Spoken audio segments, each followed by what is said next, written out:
Good afternoon, everyone. I'd like to welcome you to today's webinar on pivoting to new changes in ISO 27001, the 2022 version. I'm Sean Dowling, a Vice President and Head of HITRUST here at Accorian, and joining me today is Kiran Murthy.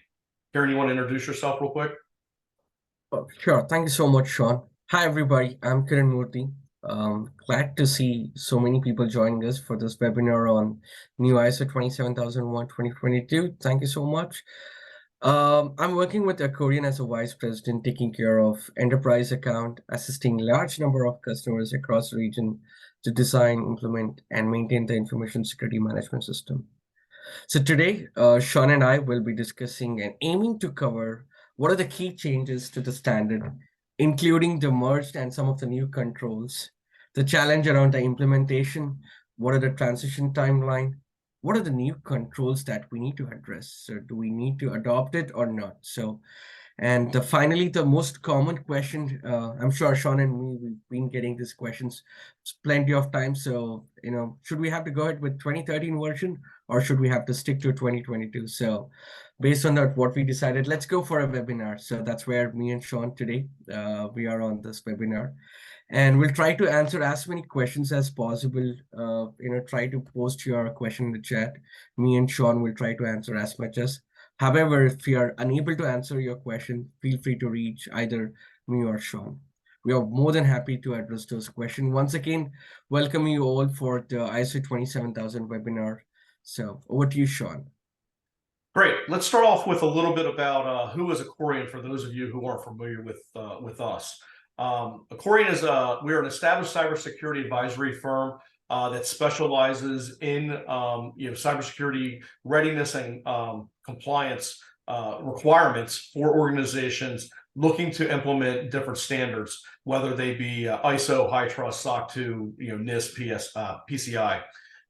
We work with organizations from a security strategy and consulting side, where we actually work with you from a virtual CISO, virtual security approach, where we'll work with you as oversight through your organization to implement a information security management program.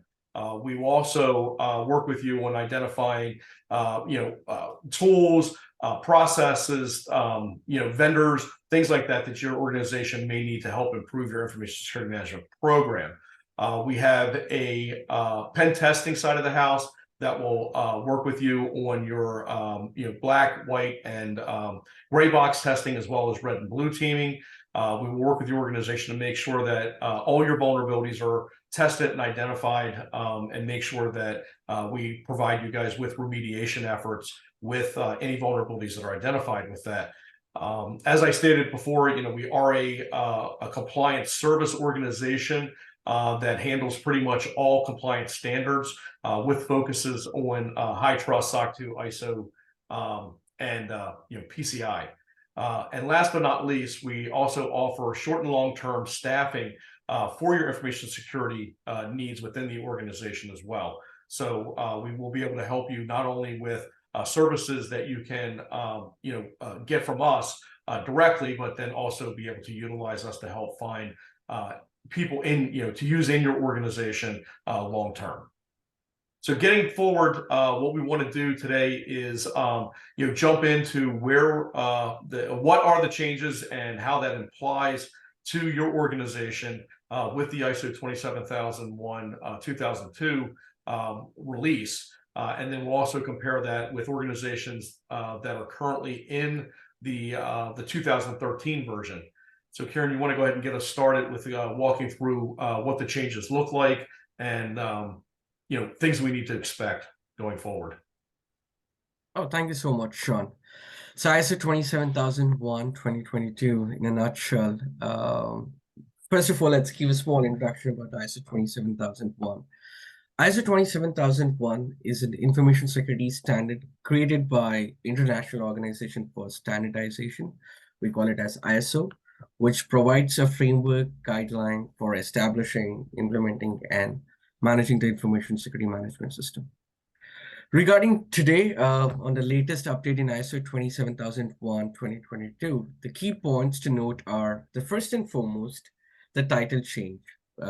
Compared to 2013 version, the biggest change here that they have included the privacy protection, cybersecurity word. So that's first and foremost the title change. Number of clauses, no, not much change, only the minor corrections, just one or few clauses has been added. Coming back to the control system, major change, reduction in number from control from 114 to 93, and 11 new controls have been added, change in the Annex A control, and whenever we say that from 114 to 93, it's good, right? So 23 controls have been reduced. However, please make a note of that 57 controls were merged into 24, and it means that in one control you can find two statements. So that's one of the major changes. And here in the new version, there is nothing called as domains here, more about the categories. When I say categories, this would be more focused on the organization, people, and the physical and the technology standpoint. So you can see the segregation of number of controls on the ISO 27001. That's about the introduction on the ISO 27001.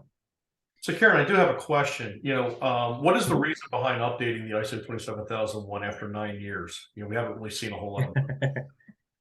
Yeah, this is a great question, Sean. Thank you. So I agree. So ISO 27001 really took almost 9 years.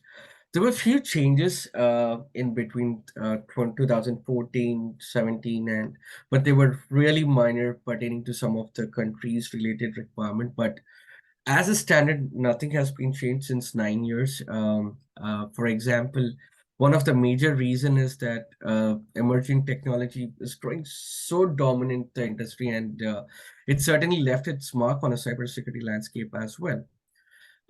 In 2013, I still remember, I'm sure you also remember pretty well, we have discussed that in 2013, the cloud was still emerging. But today, the cloud technology is dominant force across the tech sector, and we've been seeing a lot of changes. So ISO 27001 has gone multiple revisions, and it has been reviewed by almost 52 country representatives. So that is one of the reasons, because some of them agreed on certain controls, some of them abstain on that, and some of them have rejected. So that's the beauty of ISO 27001 standard, because it's not just a one body or certain number of people discuss about the standard and boom, let's change the standard. No, it's not the way. So ISO Council asked the permission from each and every country representatives. They have to vote. At least 66.6% should vote for the control. Then only that would be accepted. So that's one of the reason why ISO 27000 took really long time, which is 9 years, which not supposed to, which is not good, but council is looking forward to make sure the upgrade as quick as possible. So the review cycle is pretty much extensive. That's one of the reasons. Great, great. So what makes the ISO 27001 standard useful for any organization? Oh, ISO 27001 is a globally recognized standard. The reason why we say it's as a global recognized standard, because as I told you, the review cycle, so almost 52 countries represented have joined and they have provided their input. So that makes the standard more global. This means that the implementation of the standard can demonstrate to the stakeholders, including the customers, partners, regulator, and they have a robust and effective approach to managing the information security risk. It has two portions. One is the clauses and the control. So that's very much useful for the organization, because if you're not practicing, if certain controls are not applicable, you can straight away say that this control is not applicable and provide your justification and statement of applicability. That's the beauty of ISO 27001.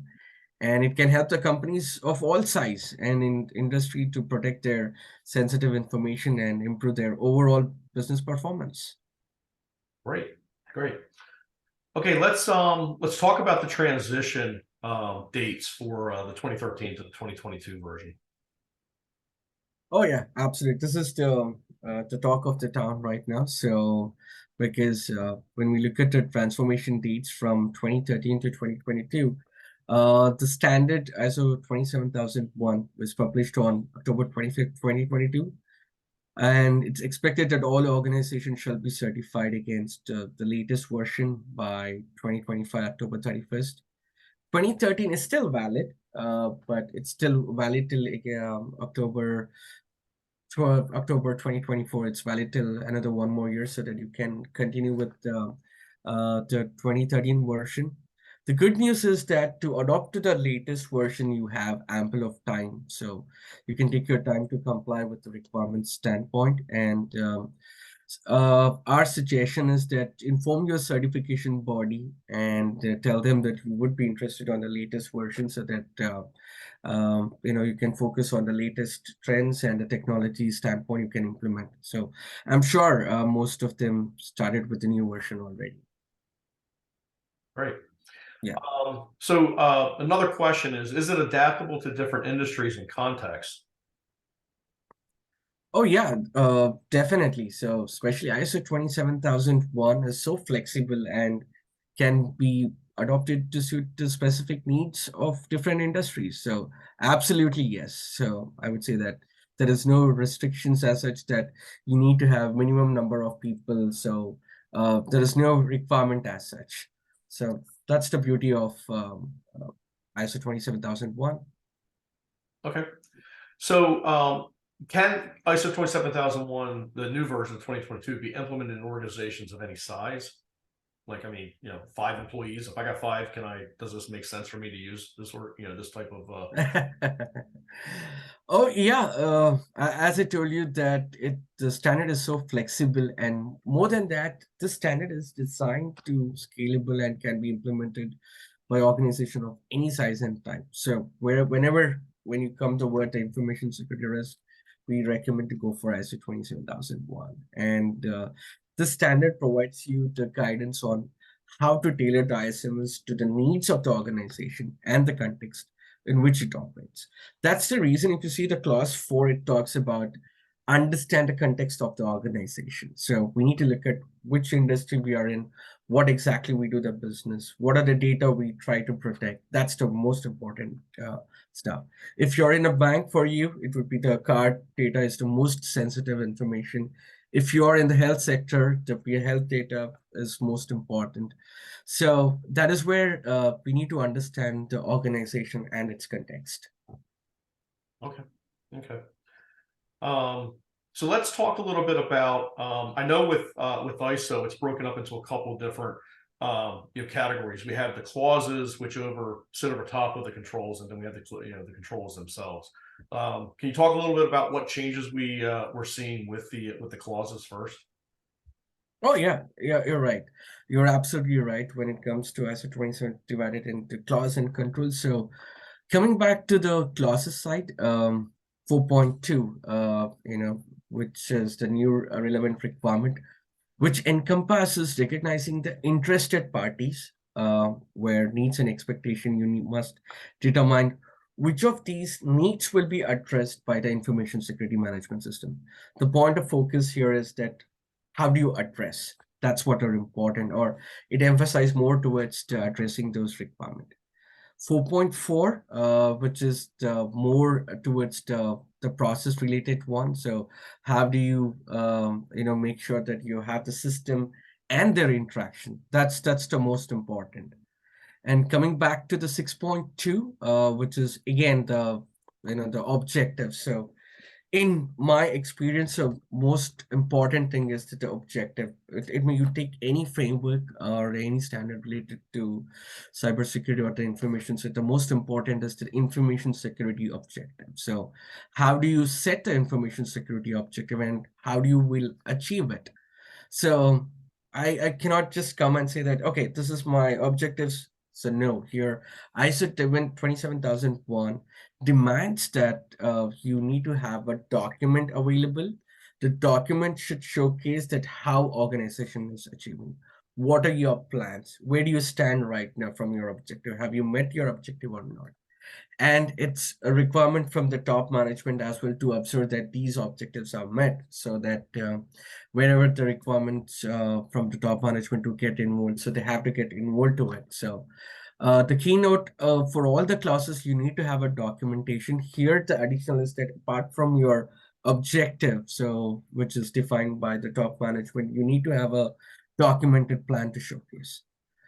The new addition is 6.3, which is planning of the change. So change planning is a new clause describing the requirements for change planning, requiring that when the organization identified the needs for the modification to the ISMS, the change needs to be carried out in a planned way. So again, it's I take the change and I implement. No, it has to be a planned way. You need to have a separate board, change advisory board. You need to make sure that whatever you implement the changes, it should not have an effect. So if you see, there is a supporting clause as well, which is 8.1. How do you operate planning and the control aspect? So more information about how you plan, implement, and control your process in order to fulfill the standard requirement. So for all the mandatory requirements, you need to have the documentation. You need to make sure that it is reviewed regularly, approved it, and it is being practiced as well. So that's about changes in the classes. Great. Uh, Okay, let's jump into, I guess, let's talk about the new controls. I know they've added a few, and there's some details that I think we need to understand when we're looking at these. no, absolutely. So here, 2022 version, the biggest changes, if you look at in the 2013 version, we used to call them as domains, but here it is more about the categories. In 27,001 2022, it has been categorized into four. As I told you earlier, so we just for the remembering, we say that's top two. It means that technology, organization, people, and a physical standpoint. So let's just to summarize on the people requirements, there is about 8 controls on the people, more focused towards the remote working. Why this remote working is stressed out? Because due to the COVID, most of us are working from home. So that's the reason standard feels that we need to focus more towards the people control, focusing on the remote working, screening, confidentiality, and the non-disclosure agreements. So that's one on the people, if I have to summarize the requirement. Now, organization level, there is about 37 controls where it talks about the policies for information, return of assets, information security for use of cloud services. And these are the new pertaining to organization level. Technology in a perspective, as the term mentioned, for more focus towards the authentication. How do you manage with the information deletion, data leakage prevention, data masking, and outsource development? So these are the few high-level changes. One of the common thing what we have seen here is that in the other standard, on the authentication process. So here in ISO 27001, it's more towards the authentication, deletion of the data. That's more very much important, or the requirement standpoint on ISO 27001. The technology you need to go for is data leakage prevention. If you're holding any PI data, you need to make sure you do the data masking. Now, the last but not the least, the physical security requirement, which is about 14 controls pertaining to the storage media. So where do you store, equipment maintenance, physical security monitoring, or securing the office environment as well, and rooms and the facility. So these are the more focus on the categories as well. Let's pick up some examples like, threat intelligence. So threat intelligence, this is really a very good addition personally from my side. The reason because information relating to information security threat shall be collected, because the whatever the threats you have identified, it needs to be analyzed based on two parameters of what we recommend. Me and Sean, we were working on the threat intelligence earlier as well. So how we can come up with a threat modeling exercise. So we have come up with the approach like past history and the future trends. Let's look at the threats. What are the threats which has occurred in a year? So is it still occurring? So what we need to do so that these kind of threats doesn't repeat. That is nothing but the preventive measures. This control, threat intelligence, it's more about the preventive control. So On the technically how we can implement, add real-time threat intelligence to your SIM or XDR, so that will give you the updates regular interval of time. And also make sure that you have the documentation, which is very crucial as well, because you need to document who's accountable, who's responsible, and what is the frequency for reviewing those threats as well. So we leave it to the organization. So our suggestion is promptly review it. So instead of periodic, we recommend promptly, because that's the most important exercise for your risk assessment as well. Now, one more challenge you have to show the evidence to the auditor is that what if any threat detected? What are you going to do? So how do you conduct the exercise? How do you ensure that this doesn't repeat? What are your immediate corrective actions to mitigate those threats, or so that there's no weakness in the system? That's about the threat intelligence. So now let's look at one more control, which is data masking. This is more focused towards the PI data, the health records, or the card data related requirements. So because you need to ensure that these are very sensitive details. Data masking should be utilized in line with the organization access control. You need to make sure that the access towards these sensitive data should be restricted. Only whose job requirement, they need to make sure they handle the sensitive data. And if you need to apply this control for the first time, there are several approaches to explore depending on the sensitivity of your data and the use cases. The technical solution, what we can recommend here is that most of the cloud service provider can provide the service.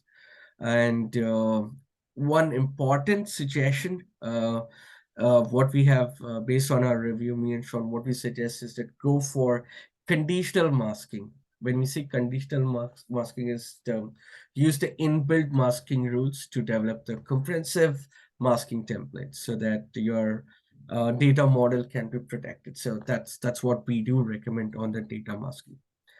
So you have the threat intelligence, you know what are the threats, you have the masking. Now you need to make sure there is no leakage of the data. So that is where the data leakage prevention control is coming into the picture. And the introduction of the data leakage prevention control in ISO 27000 matters to organization. It really matters because data leakage prevention measures shall be applied to system, network, and other devices that can store, process, or transmit the sensitive information.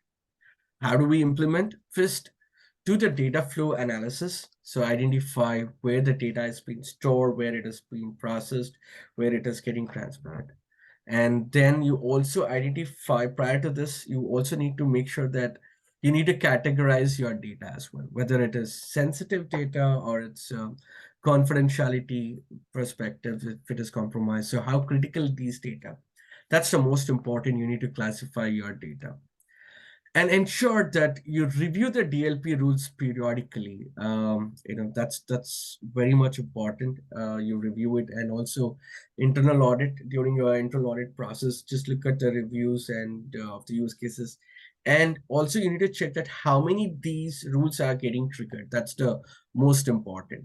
One, verify in your review process, validate in your internal audit, and make sure this DLP review is there in your sustenance calendar, and so that easy for the measurement as well. And the use cases, what you have defined in the DLP, make sure you have the KPIs in place, how effectively it's been working for you. That's the most important. How to implement the DLP technical standpoint, you probably have if you're in the Google workspace or the Microsoft, they have the default feature of the DLP. Try to enable, and that will suffice the requirement of the ISO 27001. And even in the device management, or if you have any endpoint detection or the response software, most likely allows you to prevent the data loss by prohibiting the use of the removable media. So this is what the few suggestions from us on the new control, how to implement, what are the documentation, and how to take it forward on. Yeah. Let's jump into, organizations preparing, to transition into the ISO 27001. What are the steps that they need to consider? Oh yeah, absolutely. So, Sean, you want to say any your experience on a transition? So, From our side of the house, from a HITRUST side of the house, transitioning is difficult, to say the least. We have organizations trying to adopt, what is considered a gold standard of healthcare security, framework, and it's hard because a lot of times they're coming from smaller frameworks like ISO and SOC and going into a much larger progressive prescriptive review. So it's very difficult for organizations to jump from, say, like an ISO or a SOC into a HITRUST. And then within itself, HITRUST has different levels of certification that they just recently come out with. So the transition process can be very painful because of the in-depth look into the organization's information security management program. And the big difference we see, say, with HITRUST versus an ISO or a SOC or a NIST is HITRUST is a maturity-based approach where all the rest of these are more or less a stake in the sand. We're gonna validate, that you're following the controls in a period of time going backwards. And then making sure that you have a program in place to go forward with it. HITRUST, really makes you work from a perspective of a maturity growth look, as opposed to, just, hey, I'm here, these are the standards, these are the controls I'm following, I'm doing good. HITRUST wants you to step it up each time that we go through a review. But the transitioning into these different types of frameworks is very interesting because I think expectations are never set correctly with organizations going from one to the next. So, and the same thing applies here with going from the 2013 version to the 2022. I really feel that it's key for people to understand. There are new controls that have been added. They've recategorized things. But and we'll talk about a reduction in the number of controls, and we've seen this in a lot of other frameworks. Yes, it's a reduction in controls, but it's not a reduction in the effort. It's a combination of controls. So I think that's very key for organizations to keep in mind as they're going through here. Just because it's a reduced number of controls doesn't mean the review or the prep effort is any less. They're not taking anything away. They're definitely adding to it. No, I completely agree with this point. So even in ISO 27001, the latest standard, so it's not a reduction of the control, but it's more about merging the controls. So that's where you see the very less number. But yeah, in that way, the transition for ISO, it's very straightforward. And it's very easy. It's not difficult if you have a set of practice. So I always say that if top management is committed and you have the existing resource in place, then implementing ISO 27001 is more effective, and it's a standardized approach. And if you look at this transition, how do we do the transition? So what is our recommendation is that assess the gap between the organization current control and the new control set. That's the most important. You need to do the complete assessment between the current versus the new, and update your risk assessment considering the upcoming control as well. So make sure that your risk assessment is up to date, and revise the organization statement of applicability. When I say statement of applicability, is more focused about which are the controllers applicable to the organization, whether you're having any practice towards collecting the cardholder data, or you have the practice anything related to collecting the EPHI data. So you need to look at all the controls and what are the statement of applicability and the new risk assessment and the new control as well. Once you're done, also you need to have the security metrics in accordance with the organization new risk assessment and the control procedure. You also review your solutions which you have currently, example, SIM or any GRC platform. to verify the artifacts used for the compliance support on the new requirements. So just make sure that you validate the complete requirements and go forward. And one of the important suggestion is your risk assessment. Make sure that you spend enough time in the risk assessment. Look at what are the impacts to the organization, what the next step you have to perform on the transition. Then do one round of internal audit and make sure that every control is being up to date and it has been working fine for you. So if your internal audit has been stringent and your external audit would be really smooth. So make sure that you spend ample time on the internal audit. So make sure be transparent to the internal auditor so that your external audit gets smoother. So that's what the transition step, very simple. So identify the existing control versus the new control, do the gap analysis, do one round of the risk assessment, conduct internal audit. You're done. You can go ahead for the new version. The transition sounds simple, right, Sean? Yes, very simple. So let me ask you this though, for an organization that's already in the process with the 2013, what should they do? Should they continue? Should they stop? What's the plan?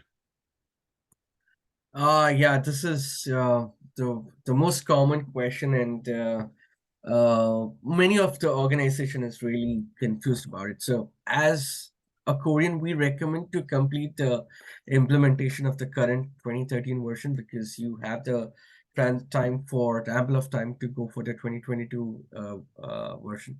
And again, there is a catch here that you can go for the latest standard. It all depends on the organization requirement. If you need the certificate immediately, or if you want all your employees to follow the cybersecurity practice or the information security practice immediately, then go for the 2013 version. It all depends on the organization requirements. So 2022 is also good. You can start with if you're doing the fresh start. But yeah, if you're already in the middle of the way, we recommend to continue with it. Okay. Okay. So let's talk a little bit about what the process is that the organization needs to go through and how they will be stepped through the different phases within the review period. Absolutely. So the implementation of ISO 27001 latest standard and the transition, what we have discussed, it's very similar. The only changes here is that in the transition, you will be looking at the existing controls. Here in the new version, so if you're starting for the first time, you'll be looking at what are the current practice you have in your organization currently. So make sure you identify what are your current practices. So in the transition, you don't need to change anything on the scope. If you want to continue with the same existing scope, you can go it in the 2022 version as well. But here, if you're going for the first time, you need to define your scope. You need to define policies and procedure documentation as well. And you need to come up, make sure that all the controls have been addressed and conduct a risk assessment. So make sure that by conducting a risk assessment, you will be able to identify how many controls are more relevant for your organization. And based on that, whether to adopt the new controls or not, you can provide your business justification accordingly. Schedule and conduct the internal audit, and then go for the stage 1 and stage 2 with external audit. These are the 2 stages of the audit. Stage 1, it's basically the documentation audit, what we call it as. When I say documentation audit, so auditor will be spending his complete time in reviewing the documentation which you have currently written and which is more applicable to the ISO 27001 requirement. Stage 2 is the main audit where the certified auditor validates whether all your activities are accommodating with both ISO 27000 requirements. So first time if you're going, so the auditor will give more emphasis towards the stage 1 audit. If you're already certified on this surveillance audit, so auditor will be asking, is there any change in the documentation? If there is any change in the documentation, they will do the detailed review. And of course, in the stage 2 also, they will review the existing documentation based on whatever the defined frequencies as per the requirement. They will be validating the requirement.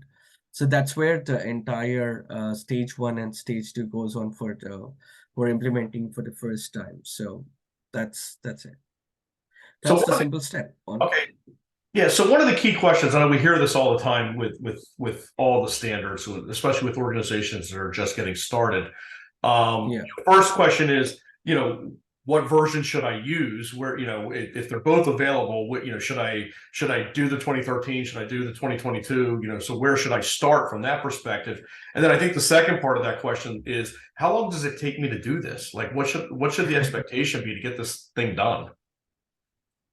To be honest, Sean, this is most toughest question, how long it takes. So it completely depends on the dedication from the organization level, because the more focus from, if it is top management driven, then definitely it would be easy. The time definition is very difficult.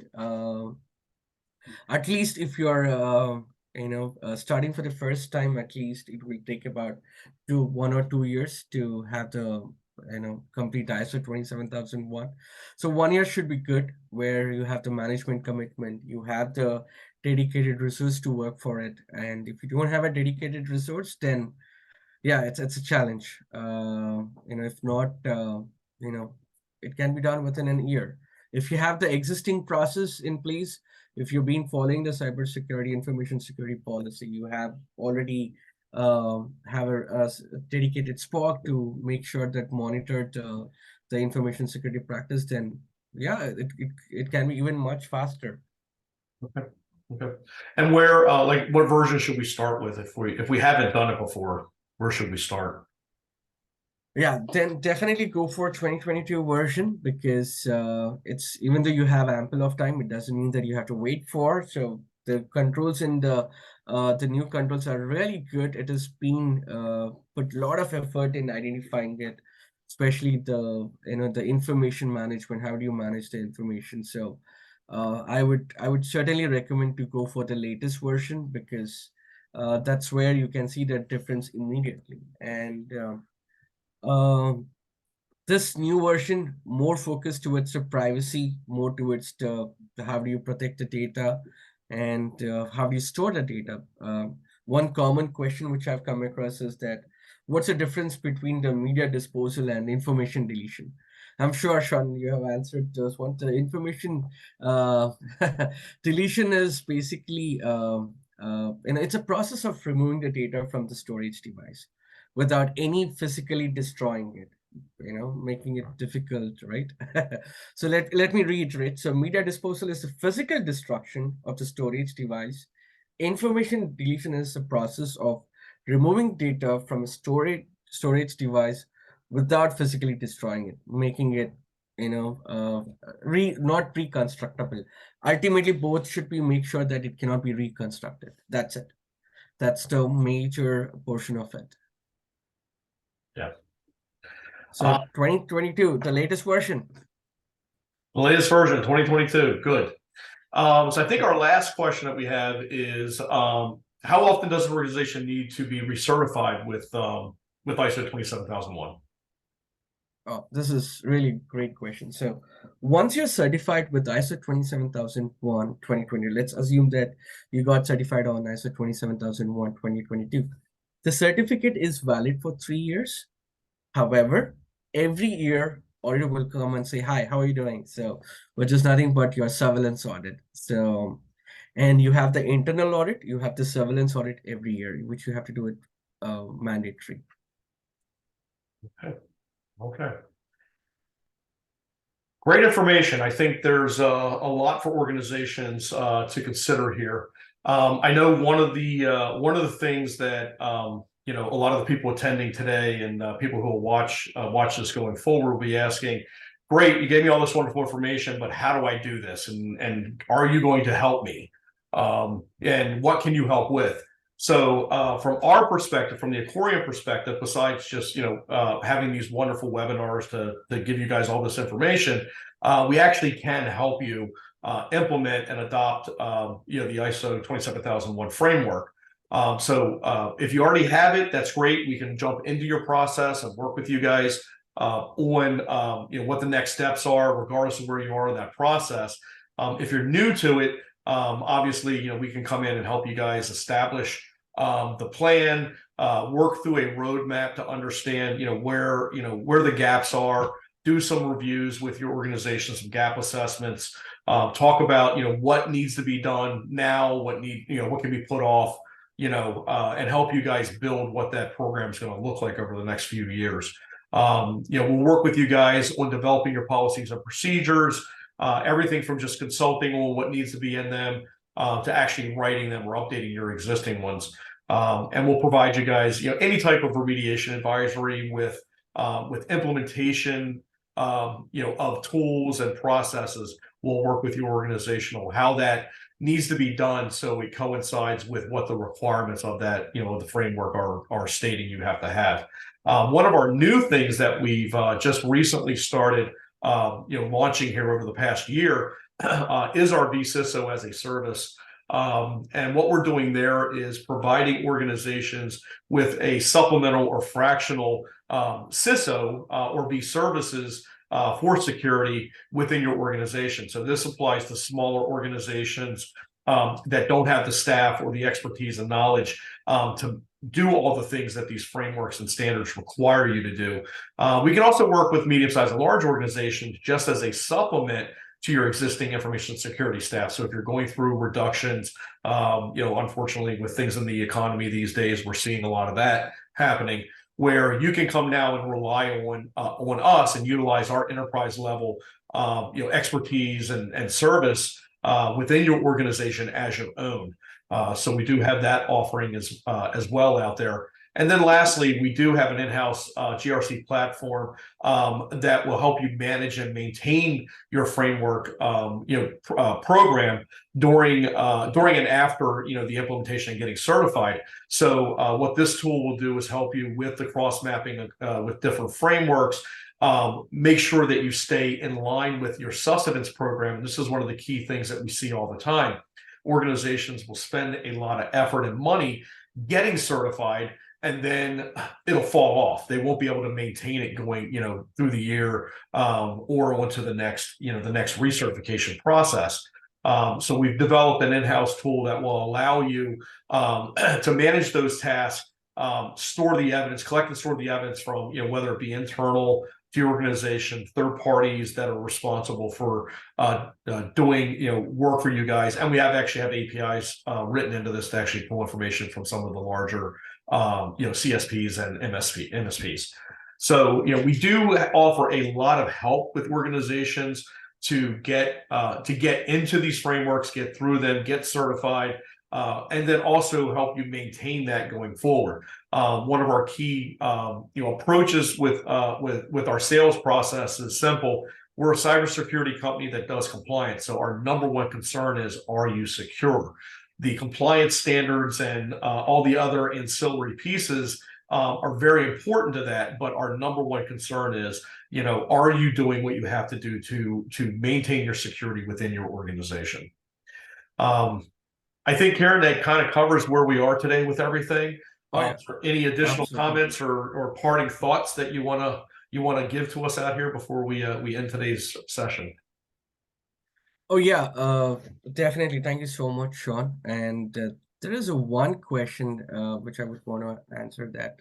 The question is that the mandatory clause, do we need to have the documentation for all? Yes, absolutely. So for the mandatory clause, you need to have the documentation. So make sure that how do you cover, who's accountable, what is the objective of this?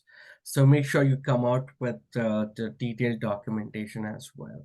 Good. And the one more question, Sean, how do we contact Accorian? So yeah, so either you can reach out to Sean or I, and we would be more than happy to. Oh yeah, thank you, Sean. So you made much more easier. Yeah, so here is in our slide, you can see that you can write a mail to us on the info@accorian.com, or you can call us directly. So we are more than happy to address your requirements. Yep. Uh, As Kiran that's, I stated, think, yeah. As Kiran stated, we're available. We're both of us are on LinkedIn. You can reach out to us directly. You're there. Go to our website. We'll be available to talk about this. Again, I want to thank everybody. Kiran, thank you so much for all the information. I think it's. We got another question. Sean, one last question. Yeah, sorry. There's one more Just keep question coming before in. we. Yeah. So the audience are asking about, can we integrate HITRUST and ISO 27001? So do you want to take it up, that question? Sure. So as I talked about a little while ago when we were talking about the transition process, ISO and HITRUST are similar but extremely different. So there's a lot of the ISO standards included in HITRUST. So a lot of times what we look for is organizations to do ISO before doing a HITRUST certification. So a lot of times you'll think of ISO as kind of the baseline security approach, and then HITRUST will get more into